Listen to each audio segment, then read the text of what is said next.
Good evening. Today is February 26th.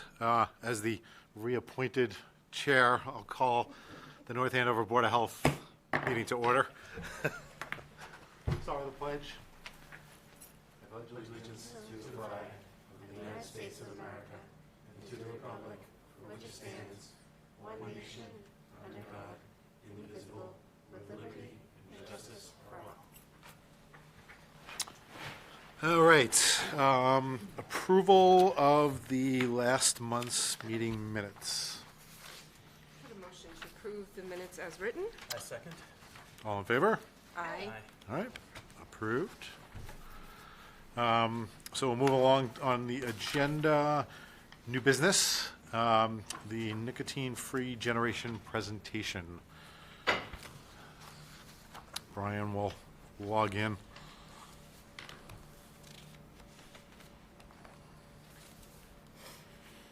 Close your eyes. Your password's dot. A lot of dots. It's a wrong password. Too many dots. I don't want any of your work, so I don't know.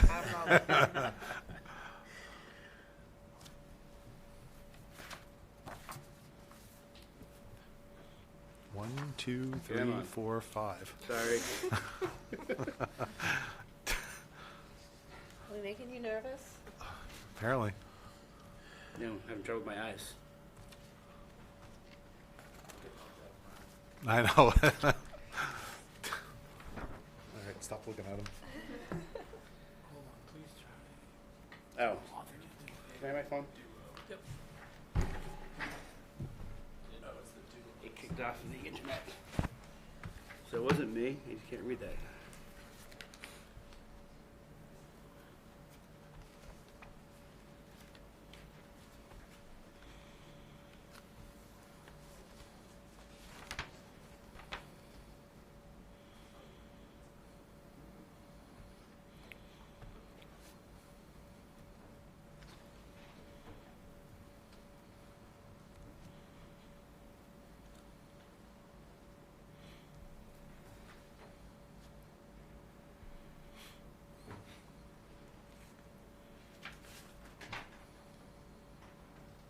It takes a second.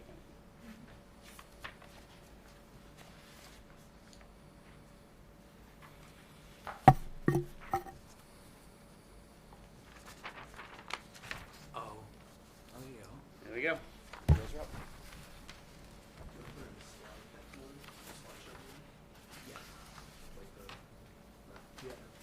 That way you don't see all the stuff around it. You guys want to control it? Yes. Anthony. Load so you don't see anything around it. Yeah. There we go. You're just like negative. Okay. Good evening, everyone. First of all, I want to say thank you for giving us time on the agenda tonight to speak to you about this topic, nicotine-free generation. I'm going to start by, well, first let me tell you who I am, Maureen Busby. I live in Melrose, and I am a tobacco prevention program manager. I do the same kind of work that my friend Ron Brobergrad does here in North Andover. That's my day job. Tonight I'm going to start us off by describing issues that you may already know about, and then Anthony's going to explain a groundbreaking public health policy solution. I've been doing tobacco prevention work for 14 years. I inspect retail stores, do conduct compliance checks, and I also work with boards of health like yours to identify strategies to reduce youth access to tobacco. In that time, we've worked on many tobacco policies, T21, pharmacy ban, cigar minimum price, flavor restriction, permit cap, and others. They're all important, and they all help to some degree. But we still have a serious issue, youth nicotine use, which we know that's bad enough, the nicotine use by youth, but that can lead to other substance use. I also participate with substance use prevention groups in the communities that make up my region, and I do as much community awareness as I can. It helps me stay informed and to hear from parents and educators about the issues that they're facing. So what are we hearing from high school and middle school students? They're concerned about friends who vape. They're concerned about classmates who actually have to leave the class during class to vape because they're having withdrawal symptoms. They see increased anxiety among their friends who vape. friends who get kicked off sports teams for chemical use violations, students who won't use school bathrooms during the day because of vaping. In one school, all student bathrooms are locked except for the ones in the nurse's office. Sensors work to a degree, but what I hear from kids is they just find some other place to vape: auditorium, gym, stairwells. What do we hear? And that's just some of what we hear. What do we hear from school administrators? One school actually had to stop checking backpacks because there were too many violations. One hired hall monitors to watch the students as they go to and from class, and especially at lunchtime. One that I heard from turned off their vape sensor alarms because there just wasn't enough staff, and the evidence was gone before they could reach the bathrooms. And there's vandalism of the sensors and false alarms. One high school principal said to me when I was there for a school safety night, and he was new, and we introduced ourselves and said what we did, and he said, "Okay, just give me back my bathrooms." That's an exact quote. One brand new school in my region had their designer design airport-style entrances to the bathrooms to reduce vaping in the bathrooms. So there's no door at the entrances to the bathroom. They have that airport-style walls that you have to wend your way around. So privacy, but no doors. What do we hear from parents? Parents report finding vape device in their children's backpacks or pants pockets when they do the laundry. Or they find evidence of vape purchases, such as when their own debit card statement, they see a purchase made by their child who has their own debit card. They report underage youth getting vapes in local stores. I get complaints sometimes that say, "My son was able to buy a vape at such and such store. What are you doing about it?" And they request, this is the saddest one, they request vaping cessation help for their addicted child. And we know to quit smoking is very hard. For a child who is addicted to vaping or any of these strong nicotine products is extremely difficult. What about advertising? We don't see what our kids see. We're not on the same social media platforms, or at least I'm not. They see social media ads that are targeted to them. And of course, TikTok videos, YouTube, Snapchat, Instagram. We've also seen an increase in smoking and vaping images on TV, in movies, and on social media. Now, what about products? There's always something new. And excuse me a moment, I'll get my bag because I actually brought some samples to show you.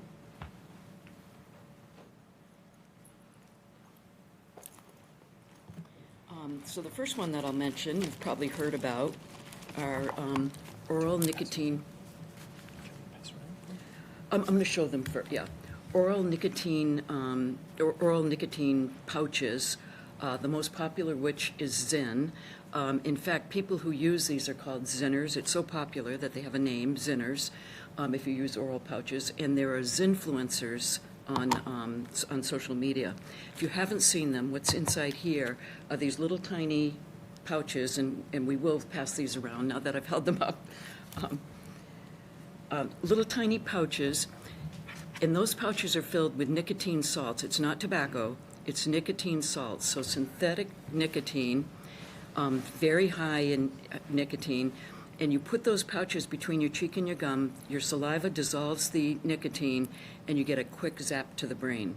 We all have nicotine receptors in our brains, and what we've heard, I've never used these, but what we've heard happens is when you do that, you get that zap and you actually feel stronger, or energy burst.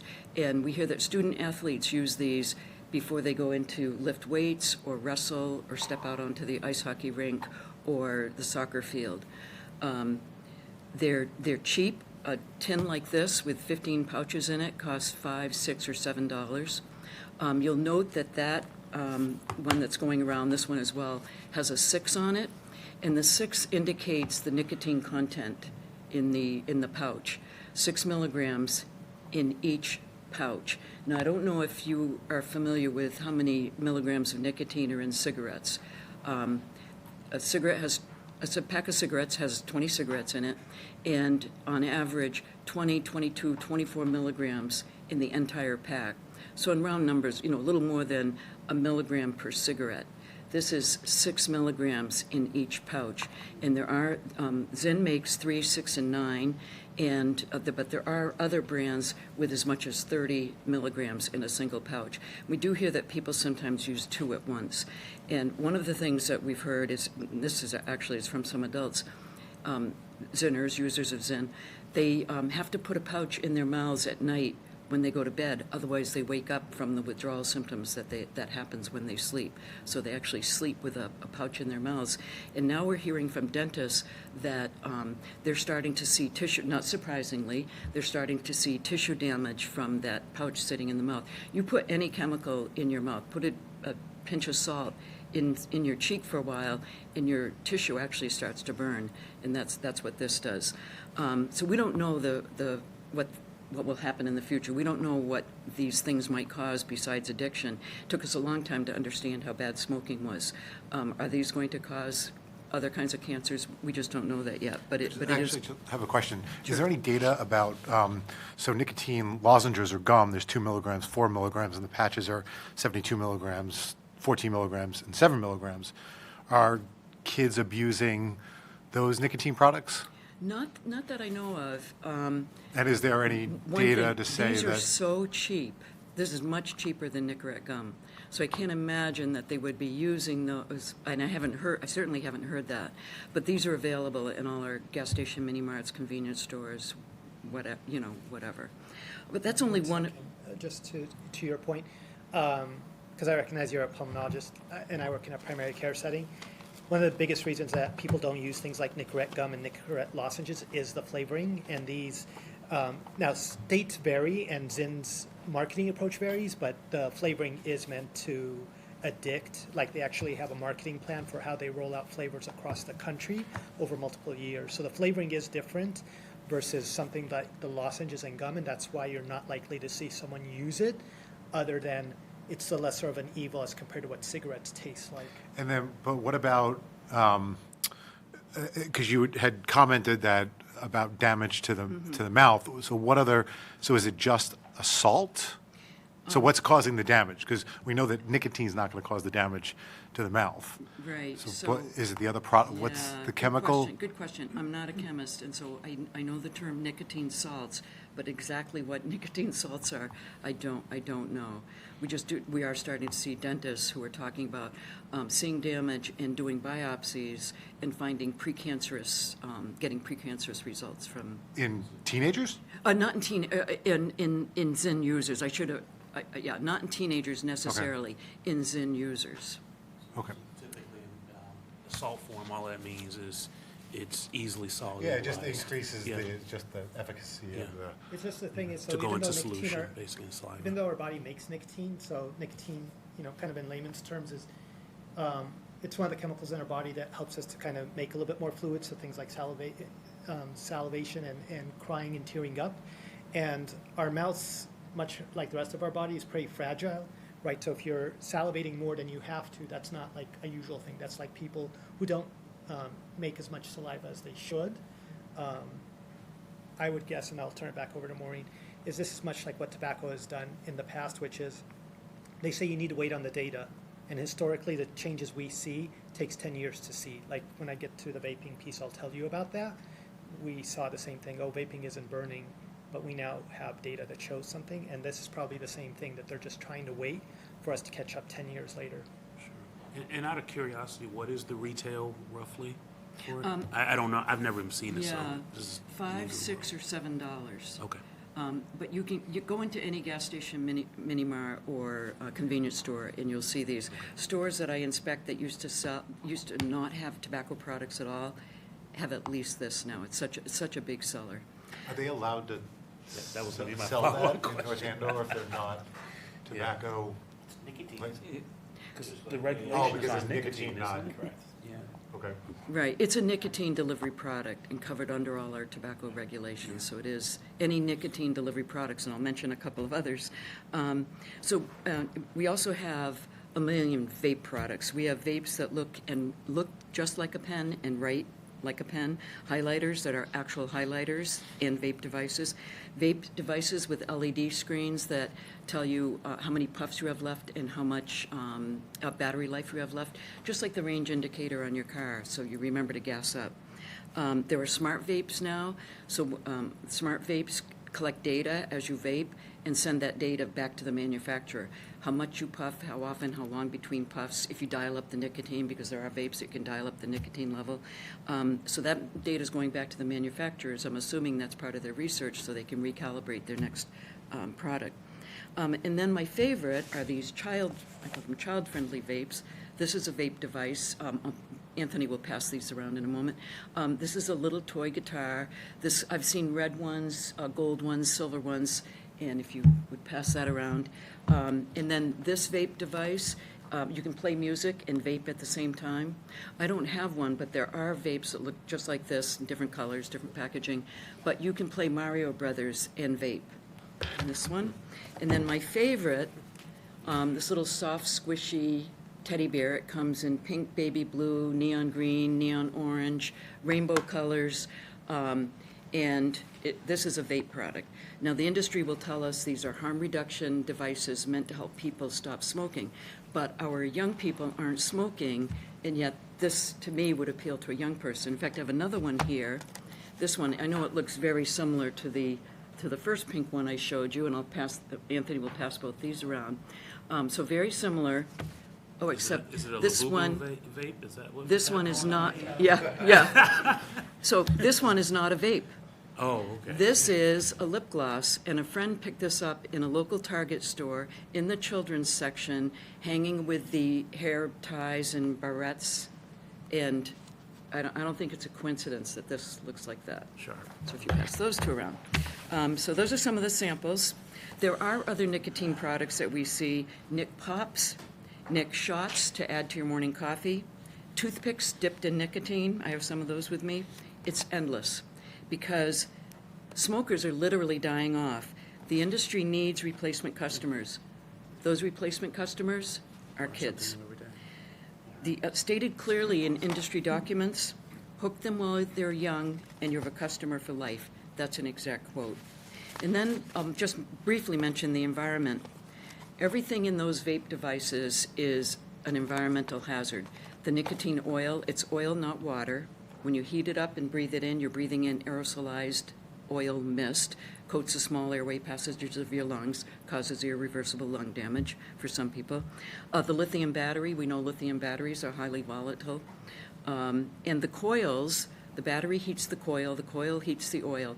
The coils are made of various metals, and some of those metals are known toxins, nickel, cadmium, cancer-causing toxins. We haven't yet begun to figure out what to do about all this hazardous waste, but we know it shouldn't go in your household trash. And now Anthony's going to describe for us a groundbreaking policy that could be a solution to this never-ending, new product marketing that we see. So I'm Anthony Ishak. I live in the town of Brookline, and I was a co-petitioner there in 2020 with Kate Silbaugh when our town first talked about this and eventually passed it as a bylaw in our town, becoming the first municipality in the world to pass it and have it actually implemented. I'm also a pharmacist during the day. I work for a nearby hospital system. I work in primary care. So I think you all have the slide deck there in front of you. Maureen kind of summarized what the kids are seeing out there. I'm also going to talk a little bit about how the data has changed over the last 20, 25 years. I'll talk to you about the nicotine-free generation policy and then a couple of possible approaches to implementation for you.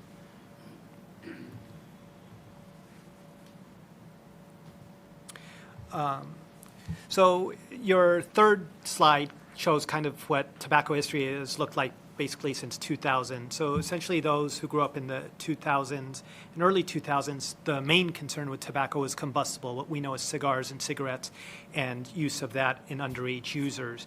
So if you look at that, that was the majority. If you look now in 2024, the most recent CDC data, it basically is e-cigarettes and other options that are being used. So oftentimes you would hear, if this was to be a public discussion about the benefits and risks, some of the people who are pro-tobacco will actually say, well, tobacco use has actually decreased, cigarette use has decreased, and they're right. But the reason for that is youth and underage users have migrated away from combustible or cigarettes to other options like Maureen has discussed before. So why the change in trend?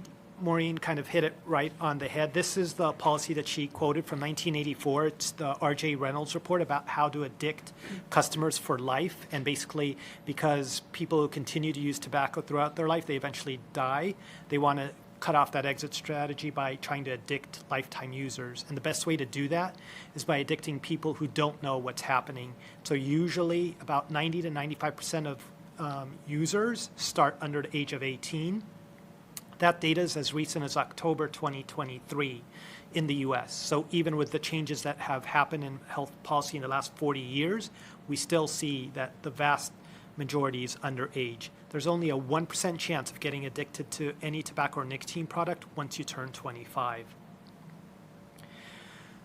So why do we do these things? Well, because every time boards of health and health policymakers come up with a way to improve the health for youth and prevent addiction, tobacco figures out a way around it. So there was location bans, and people said restaurants will go out of business if you can't smoke indoors. And so then tobacco came up with things like the old classic, like e-cigarettes and things like that. We put health warnings on products. They come out with new products that don't necessarily show that they're clearly tobacco. We get rid of access like vending machines and where you could use to sell in like colleges and hospitals. And they go around by marketing in different ways so that it's sleeker and harder for like policymakers to catch up. They changed the age, right? We went up to 21. Well, they start targeting more now, going on TikTok and Instagram and incentivizing by doing things like if you enroll in their frequent use program, then you could get like Louis Vuitton and things like that.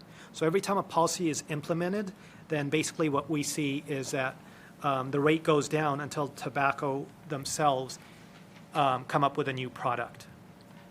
So nicotine-free generation as a policy is not that young. It actually started over 100 years ago in Formosa when they were trying to figure out how to decrease the addiction to opium. And so what they wanted to do was the best way that they could think of is to basically decrease addiction. And when you decrease addiction, then of course what happens is over the course of time, people won't use it. And by decreasing addiction and decreasing demand, you also don't have an issue with black market, which is what opponents will say, that if you try and do this phase out, it's basically a ban under another name and you will create a black market. Well, that's not true. A black market is when there was a product and you removed it, like with alcohol. It's not when someone isn't interested in the product and then has to go look somewhere for something they don't even know about and they're not interested in it initially.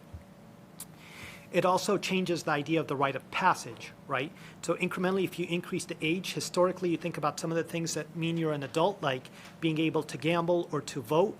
Sometimes people think about, okay, when I'm 21 and I have my first drink. Well, some of those things have positives and negatives.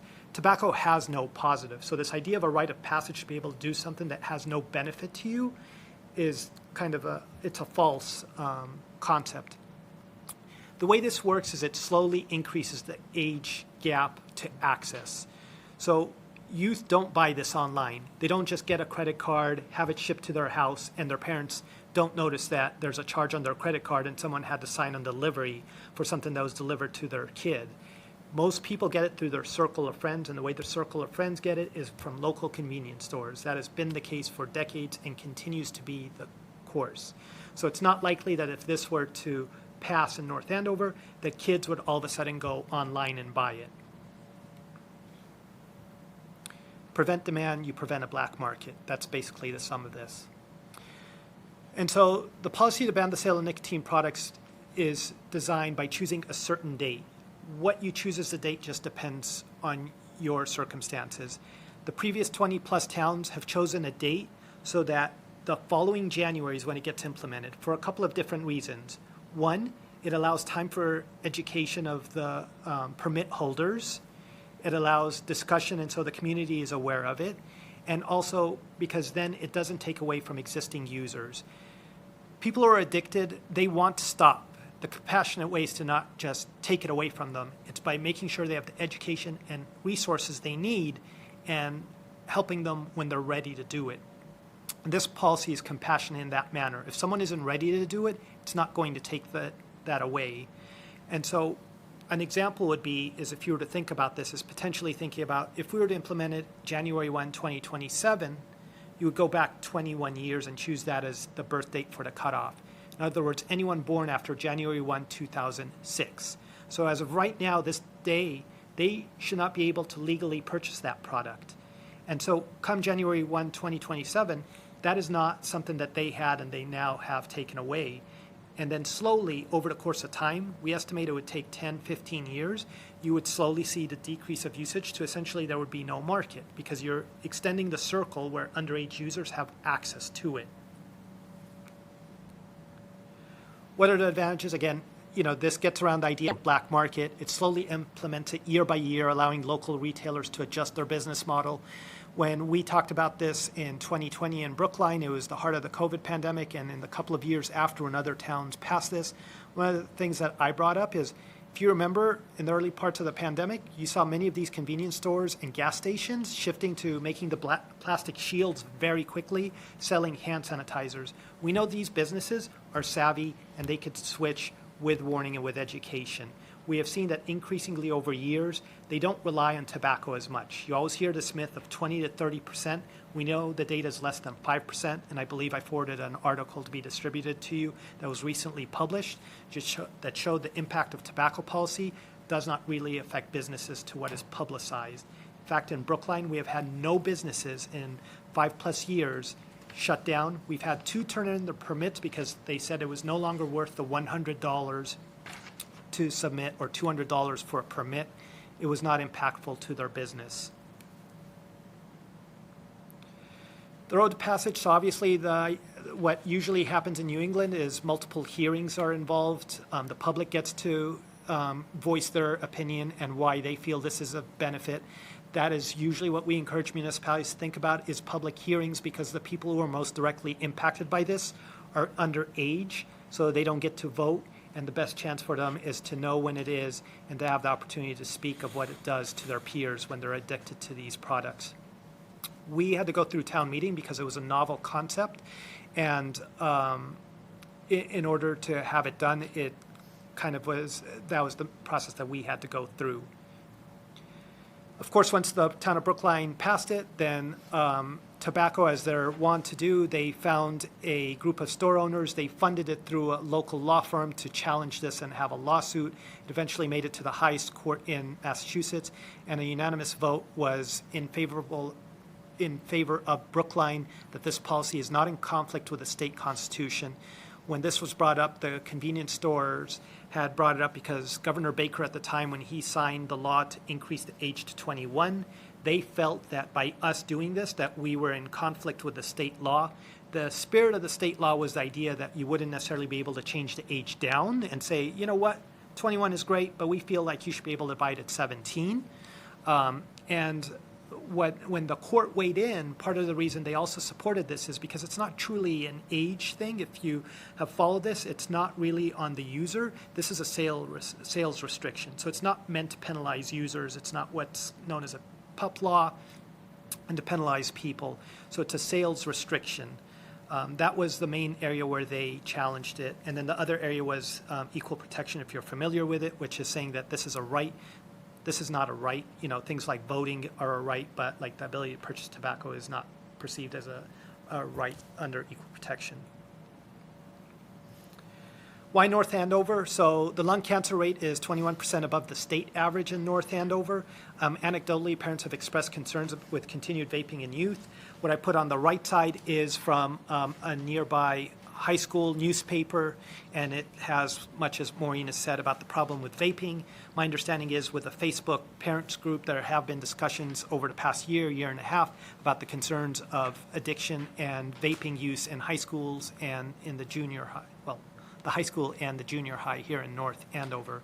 And so this is why it potentially impacts North Andover. So the takeaways, of course, we know big tobacco will always continuously look for lifelong customers. public health can play defense or offense. The reason we brought up in Brookline is if you think about 2020, prior to the pandemic, there was articles in the Post, Washington Post, New York Times that had about the vaping epidemic that was happening at that time. And a lot of municipalities, I believe close to 100, had passed various laws banning vaping products from being sold and flavored products. But the issue is that every time we do this, then tobacco comes up with something. It takes us years to catch up. Well, this is an end game concept. In other words, it phases out. So some municipalities in California, we're seeing this with a few, have banned tobacco just outright and nicotine products. It's really up to the local community to anticipate what is the best end game approach. This tends to be a little bit more compassionate for people who are already using. It doesn't take it away. And in fact, what we know from previous policy is that when this happens because of press, you sometimes actually see people quitting because they hear about this. So it actually could encourage people to stop using tobacco, even though they're not impacted by this. And again, it's a compromise. It's good for businesses. Anecdotally, we hear from businesses that it's just easier to have a fixed date versus every day having to do the recalculation of it. Thank you for your time.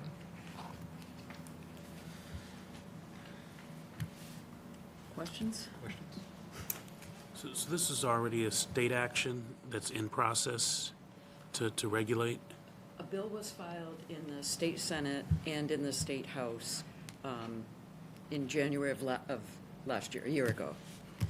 The House one is, I think, still with committee. The Senate one went to study, which means they won't do anything with it in this session, which is common with state legislation, that it takes at least a couple of sessions to get a bill passed.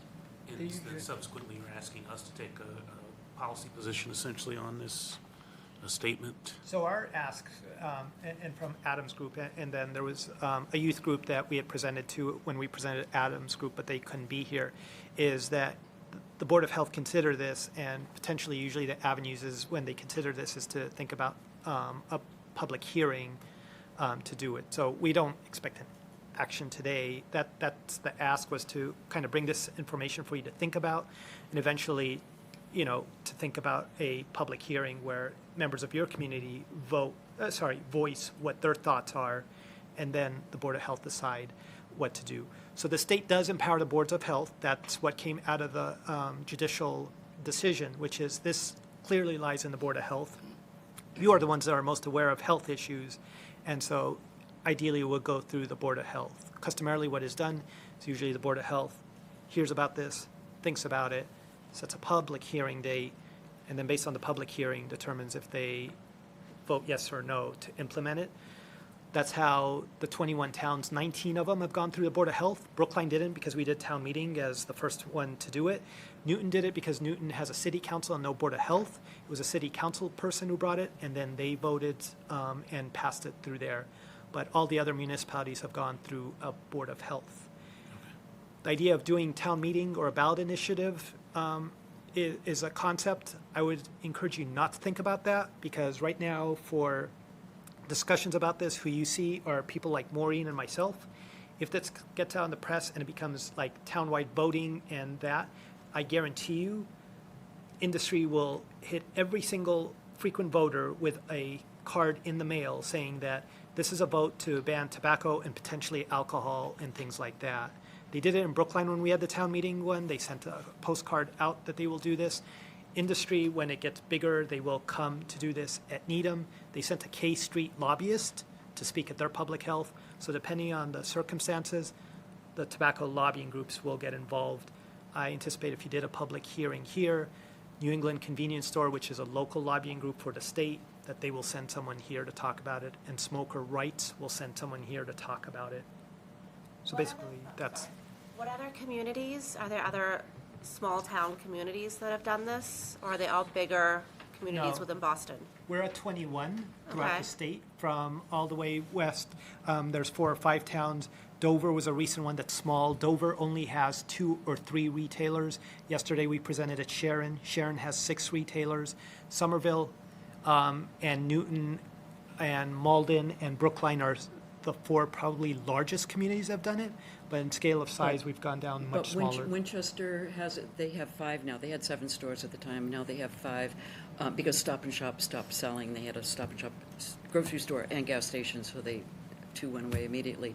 Melrose has 11 stores, Stoneham, I think, has 16, Reading has 17, Wakefield has 23, and then, as Anthony said, Malden's bigger, I think they have 54. Yeah. So population size, it's varied, and same with retailer size, it's varied. To the state law piece, the reason they send us to study is they usually like to see somewhere around 50 to 100 municipalities who have adapted it all across the state in various, to kind of represent it. It's part of the reason that we're here. Part of the reason I'm here at North Andover is I have friends with small kids. I'm here like monthly to visit. Like one of my best friends is sitting over here. So that's my link to North Andover. But again, it's going to a community that was interested. When we presented this as an idea, there were members of your community who felt it should be brought up. A couple of questions. So how does this, if we're worried about youths buying tobacco products, they're clearly buying tobacco products already underage, how does this law further restrict youths who are already buying youth products illegally? Legally or illegally? Illegally. Yes. How does Well, this so- prevent so them? Some, because I do the same job that Ron does, and so I do compliance checks. I take young people, I send them into the store, and unfortunately, sometimes they sell to the youth. But also, most of the youth get their products from an older peer, a sibling, a neighbor, a friend. So if you're 18 years old, a senior in high school, you probably have a 21-year-old friend. But the idea of this is, if you're 18, and now it's going to be 22, and then 23, and then 24, when it's 28, an 18-year-old is probably not going to have a close friend in their social network at age 28 who can still buy tobacco products. So it will take time, but I did mention the ones that we're able to buy, but most kids get it from a slightly older sibling or peer. But then what stops the 25-year-old to drive 2 minutes to Lawrence and buy, or even cheaper, 15 minutes up to the border of New Hampshire? Or actually, I knew that this was coming, and I actually would ask my patients, listen, if this was in place, what would you do? Well, we already drive up to New Hampshire. It's a lot cheaper to buy cigarettes up there and to buy tobacco products up there. Yeah, that's a good point. There will be some leakage, absolutely. I can share with you the example of cigarette tax. So every time Massachusetts did a cigarette tax for every, let me see, Ron, do you remember the data on that? For every 10% increase in cigarette tax, there was a 7% decrease in smoking because people saw the price go up. Initially, they might have gone to New Hampshire, but over time, they stopped going to New Hampshire. We saw at a webinar with ASH, I don't know if you're familiar with ASH, Action on Smoking Health. It's an international tobacco prevention association. They did a webinar yesterday, and there were two, Anthony mentioned them, there were 2 towns in California, Manhattan Beach and Beverly Hills, who have a total tobacco sales ban. Excuse me. So a study was done by economists to look at those towns and see what happened to convenience store sales in those towns, both tobacco and non-tobacco. So tobacco sales after the ban went down. And then they wanted to follow the other tobacco sales to see how much did that impact. Initially, it went down a little and then leveled off. So the ancillary sales that retailers were worried about just didn't happen the way that they thought they would. Then they also looked at border towns. So in the border towns, did tobacco sales go up?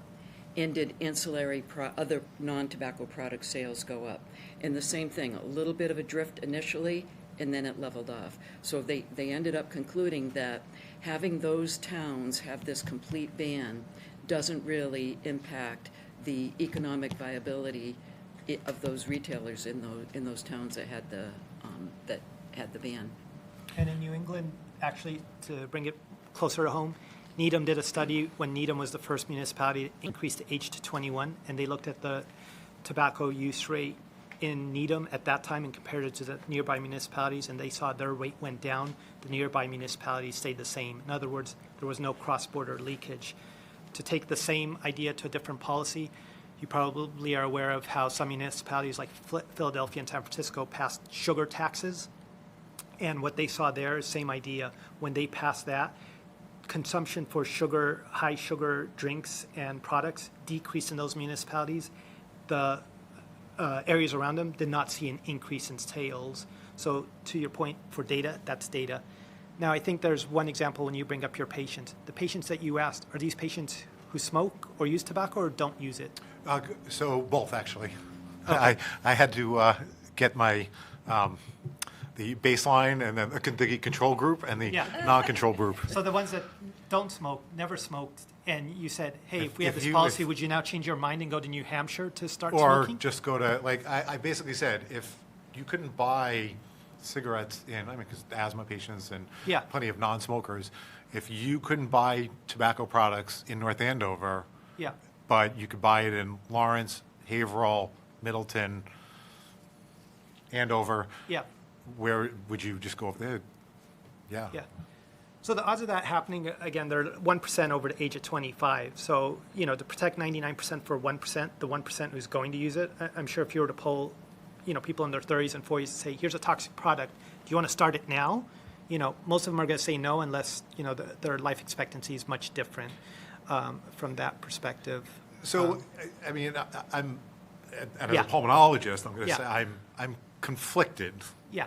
because, and I'm going to use the plastic bag ban that we had, and I was not in favor of that either because I feel that there's we need to do a better job of education, and I didn't hear anything of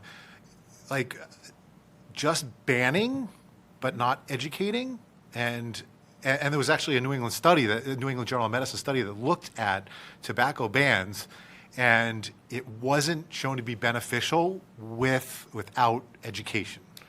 And I didn't get a sense of what's being done in our schools. And Ron and I, when Ron has had these presentations before, and we talk about the fines that we collect from businesses, so where did these fines go to?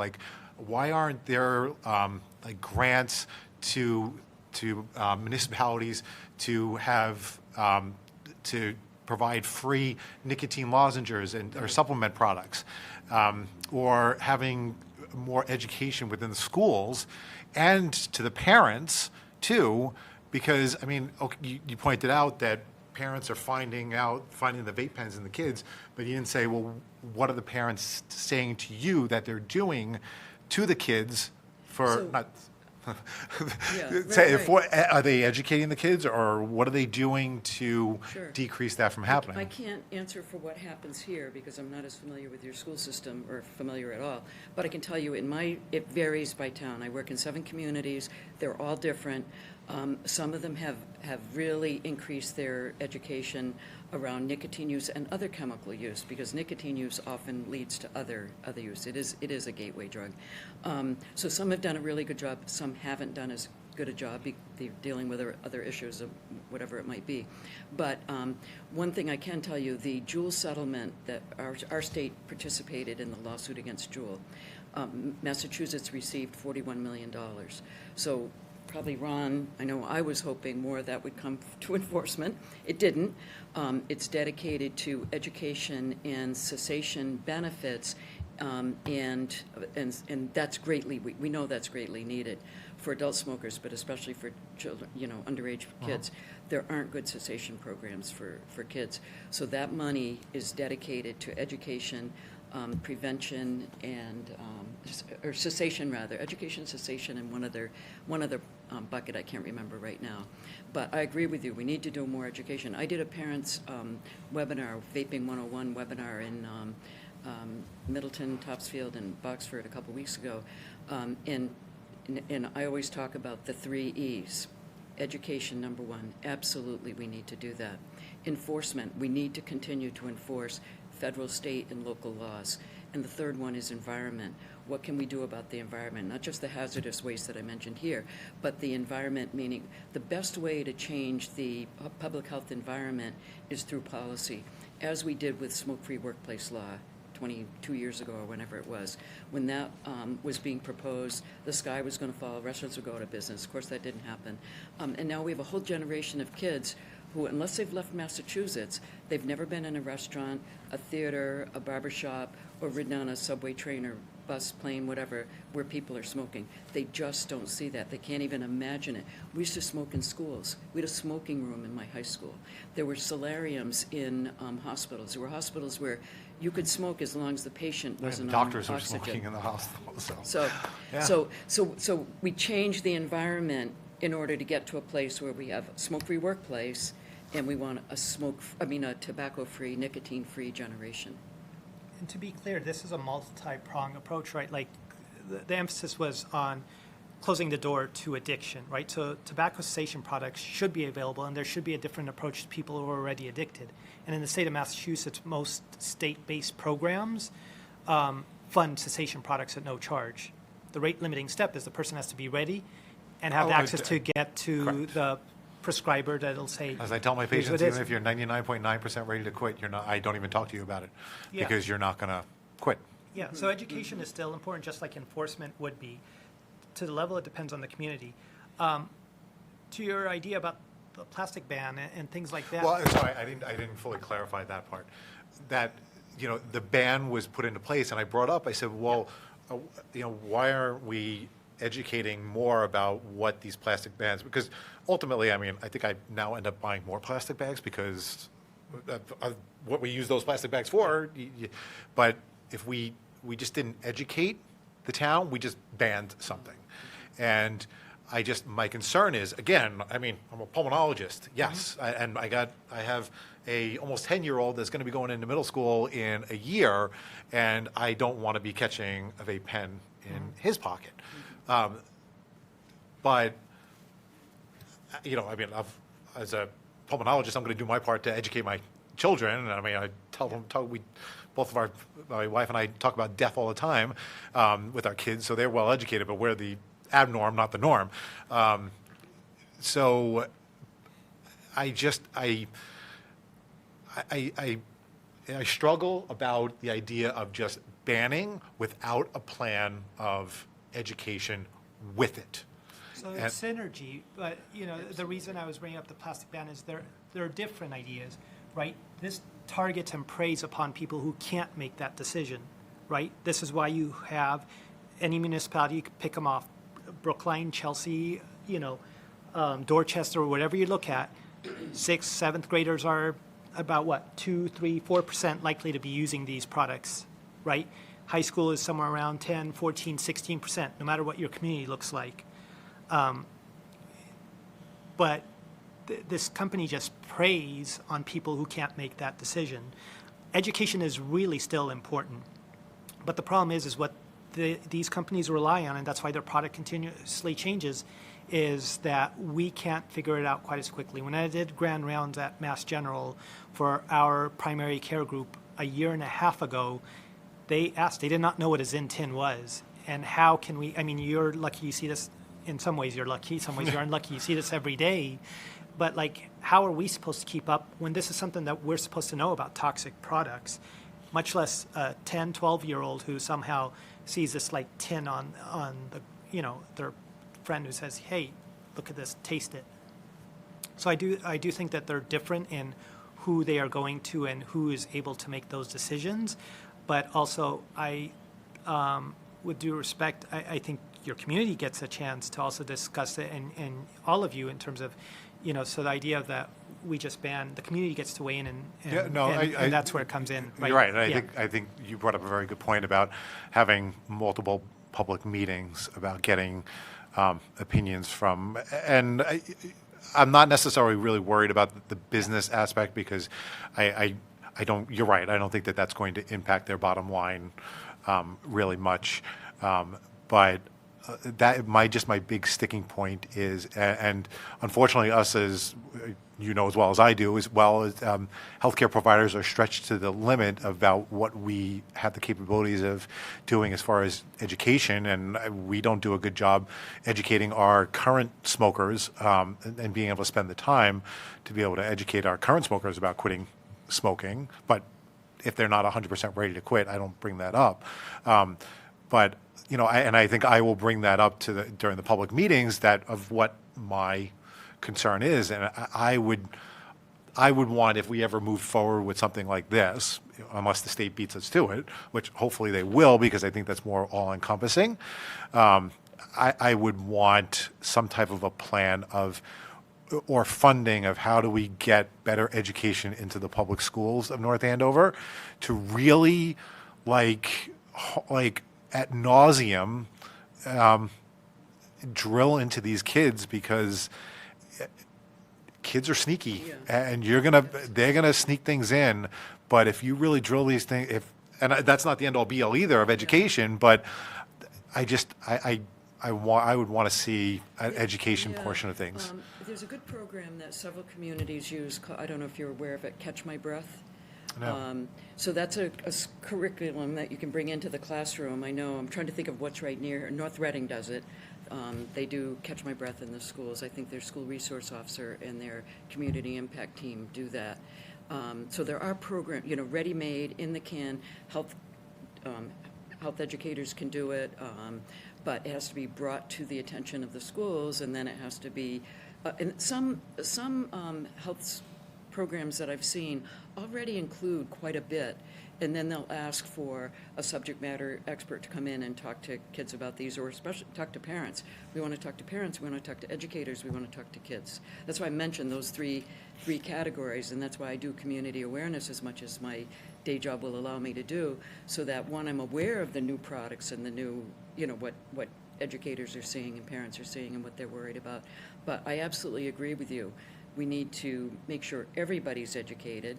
And when I talk with students, I also make them do the math of, you know, if you're a pack-a-day smoker and a pack of Marlboros costs $15, how much would that cost you every day? $15. Well, many smokers smoke more than that. And I don't say that to the kids, but, you know. And how much would you spend in a week? How much in a month? How much in a year? And if you start at age 18, just as an example, and you quit, once I said you die at 75, and I got a lot of pushback on that, because one of the students had a grandparent who smoked, and that really affected them, so I don't say that anymore. I say maybe you quit when you're 75. How many years is that? How much would you have spent? Like $280,000. So it has a financial impact, a health impact, it has an education impact. Kids who are addicted and they're thinking about getting out of class to go to the bathroom to vape, they are not learning in that classroom, and they're distracting other classmates while they're doing it. So it's a broader subject than what I first described to you. The other part of it is that a lot of people aren't aware of yet is the career impact. We have high school students right now, maybe they're going to graduate in June, maybe they're not going to go to college, maybe they're not going to go to trade school. So their career path is the military, or going to the police academy, or the firefighters academy, whatever it is. Nope, not if you're a nicotine user. We've just blocked off a whole career pathway for these kids. So we have a responsibility to understand what's out there, what's going on, what the industry is doing at a greater rate of speed than ever in our history. There were new products, 10 years ago it was pink and purple flavored cigarillos for 79 cents. We tackled that with a cigar minimum price. Forget that. Kids have more. That was kind of a lost effort, because kids have much more disposable income than that when they can go and buy a Juul device for $25, and they do. So it's a broader problem than what I just first described, but I was trying to make sure we fit into your time. Sorry about that. No, I'll flat out say, you guys are pioneers for starting this in Brookline, by all means. I just think we can do better. That's what, and I wouldn't want to half-ass do it either. I think that there needs to be more components to this before I would be on board with it. But I would say that if we have a public meeting, that we should have somebody either from the school board or from the higher-ups in the administration here, because I would be curious to see what the school's doing. Like, I would want to hear directly from the school board, somebody from the schools, to see what are they doing right now in the school district to. So having a middle schooler and a 17-year-old, the beginning of the school year, every year they've done a vaping 101 parent resource education. It's usually once a year. You have to sign up for it. It's usually recorded. I'm just going to jump over and piggyback what you're saying with education. My 12-year-old son would never go near a cigarette. He's scared of cigarettes, right? Because of all of the education that's been on cigarettes. The same with my 17-year-old daughter, absolutely against cigarettes. Vaping, on the other hand, there's not enough education. My 12-year-old son saw one of those things. I don't even know what he'd be doing with that. As opposed to my 17-year-old, yeah, she goes to the bathroom every day. She's got the peer pressure. Has she tried one? I don't know. I hope that she would tell me about it. Being a nurse, we do talk about it. But I don't think they've been educated really at all enough on any of the vaping aspect of it. It's all been cigarettes, cigarettes, cigarettes, but not enough on anything else. So, education is immensely important. One of the things I would also keep in mind is the way tobacco companies work is they're savvy and they're wily. I would say they're the sneaky ones and not the kids who get access to these things. Oh no, the kids are sneaky too. They're sneaky, but if they're aware of this, this was shown, right? Like when youth surveys were done 5-6 years ago, the numbers were much lower because it asked you smoke or use tobacco, and they said no. And then if you added vaping, then all of a sudden the numbers went up. Did it really go up, or did you just change the context? Like if you put down to use Zyn pouches now, the numbers are going to look different. But the reason I bring that up is because there's also two approaches that industry is taking to policies like this. One is to say, wait till the state does it. But the state requires and needs seeing municipalities do this, just like the federal action to increase the age depended on enough states to do it. And so what tobacco companies would like is for all municipalities and states to say, we'll wait for the country to do it. We'll wait for the state to do it. But they also fund websites that do things like talk about how vaping is minimal compared to tobacco. And that's because in the Western countries, they have shifted their approach of marketing, instead of marketing cigars and cigarettes, they're after like vaping products and things like that. So education is immensely important, but the education will struggle without the ability to have these other things done in place. All three are important. To pass a law and not have it enforced, it's not going to be followed. To pass a law and no one knows about it, again, it's not going to help. All three are meant to go hand in hand, and public hearings are a source of this education. It's a source of discussion. We've seen this in a nearby community. North Reading did this, and they had attendance at 3 public hearings, and it fostered discussion in their schools and their groups about this idea. So this in itself is a synergistic cycle, education and policy.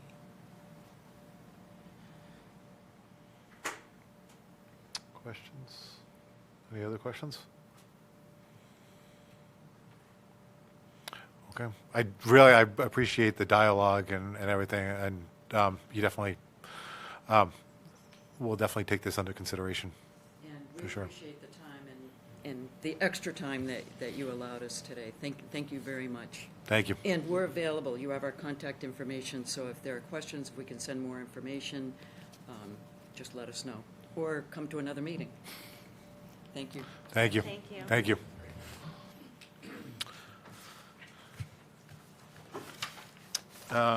Communications, announcements, and discussions.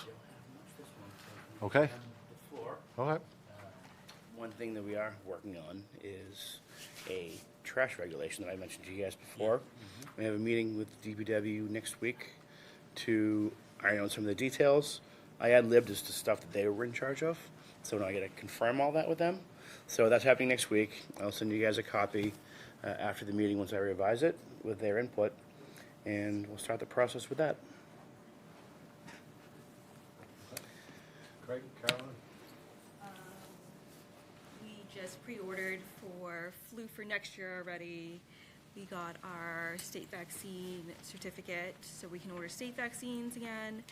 We're gearing up for a lot of like community programming slightly. We are doing senior weekend, and we're gonna do nutrition at the senior center. I think they're doing May 6th and 7th, a Saturday and Friday. And they have a whole health weekend over at the senior center. I'm working with Craig and Brian to offer choke safe classes. We do offer CPR classes. Just a lot of cleaning up and starting community programs before camp season comes around. Yeah, we wanted to try to be able to do the choke saver class here. We were just talking with all the new regulations we put in. It's going to cost businesses money for serve safe and whatnot. Plus it's just another thing that they need to do. So we were just trying to find an alternative way for them to, obtain their certifications and whatnot, and just, being able to offer it in town, with people available. We just thought it would be, good for restaurants to be more proactive in, participating in what we're trying to do. So it's kind of why we started that. Not a ton here either. Still definitely dealing with some rodent issues in town. Downtown especially, I'm still hearing it from residents that they're seeing them. So we're trying to combat that. Mice are still a problem. There's no change. It's getting almost worse everywhere. So just kind of dealing with that on a daily basis, dealing with the issue with it over at Royal Crest right now, which we know is not an easy community to deal with just in terms of size and how the population over there with this, but, just still seeing an uptake. And the management company. Yeah. They just got a new management company in there. He was pretty responsive today. When I worked previously with them, especially their maintenance guy, they were awesome, easy to deal with. So far, really good response from them. They've come in, communicating and taking all the appropriate steps. So, but definitely still an issue in town for sure. Mm-hmm. Let's see if Ron has anything. Hey, Ron. Ron's just he's taking it all in. If you don't have anything, then I'll entertain a motion to adjourn. A motion? A second. All in favor? Aye. All right, adjourned.